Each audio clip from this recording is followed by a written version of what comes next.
Germany's President Christian Wulff wanted to see where the tsunami of March 11th left a trail of death and devastation.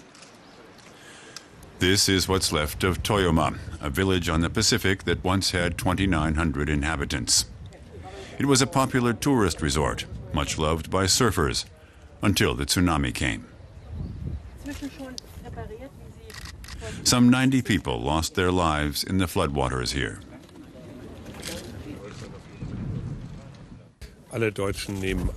All Germans were touched by these terrible catastrophes, the earthquake, tsunami, and nuclear accident. But when you're actually here, the scale of the disaster is so much larger than you imagined. I have great respect for the Japanese people's huge reconstruction efforts, but naturally, I also see what still needs to be done. Toyoma's few remaining residents were surprised that Germany's president is paying them a visit. Many here feel their own government has all but forgotten them. Christian Wulff came to demonstrate Germany's solidarity with the Japanese people. You all live here in the village?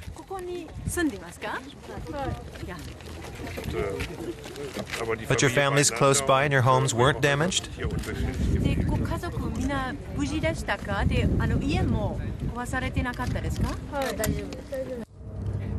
Then he left.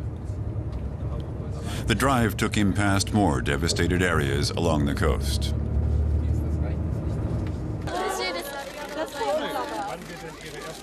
Christian Wulff has visited Japan twice before, but this was his first official trip here as president. He wanted to meet the people and reach out to them, like here at a German-Japanese festival in Tokyo.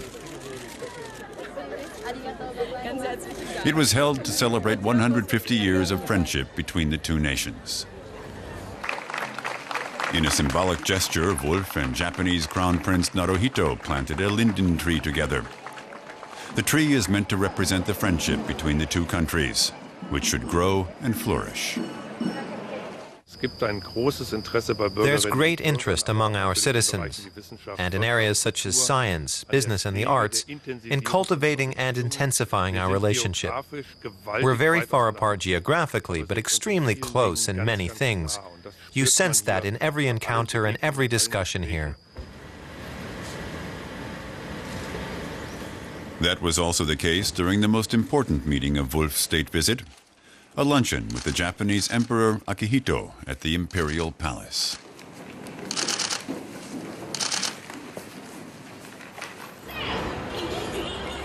In Tokyo, they're still concerned to save energy. Billboards aren't as brightly lit as they once were.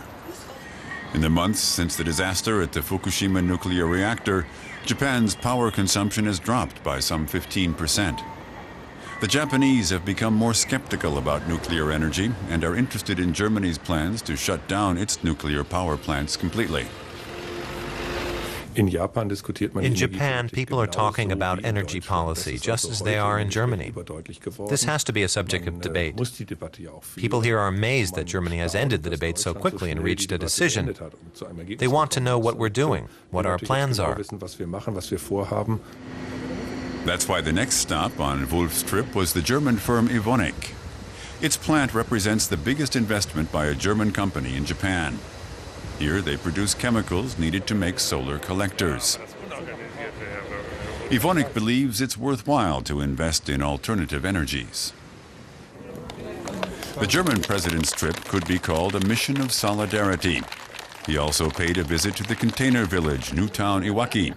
Some 300 evacuees live here, just 50 kilometers away from the Fukushima nuclear plant.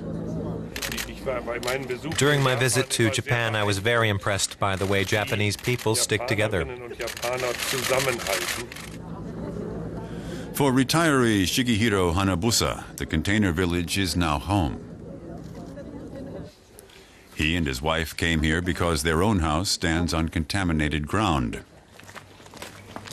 It's terrible, he says, but then he adds, as a Japanese person, I'd like to thank you all for supporting us. And thank you and the German president for coming. Christian Wulff tried to give little Keta courage to face the future, dictating a message that you can build great things from the stones that lie on your path.